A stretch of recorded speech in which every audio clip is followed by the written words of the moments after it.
আজকে চালতা দিয়ে চাটনি বানাবো। চালতা কেটে ধুয়ে নিয়েছি, এবার সিদ্ধে বসাবো। গ্যাস জ্বেলে দেবো। হলুদ দিয়ে সিদ্ধ করবো, তাই একটু হলুদ দিয়ে দেবো। সিদ্ধ হয়ে গেছে, ঢেলে নিয়েছি। সিদ্ধ ভুলে গেছে। চাটনি করবো, তাই আমি একটা গোটা লঙ্কা ফোড়ন দেবো। ফোড়ন দেবো একটু। এর উপরে আমি চালতাটা দিয়ে দেবো। দিয়ে দেবো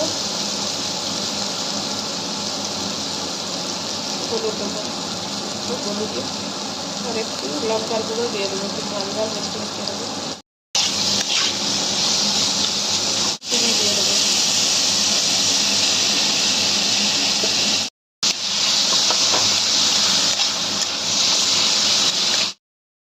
অল্প একটু আদা বাটা দেবো।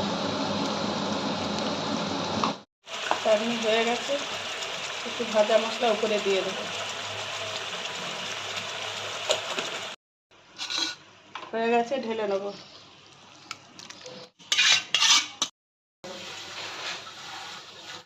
চাটনি হয়ে গেছে, ভালো লাগলে কমেন্ট করে জানাবেন।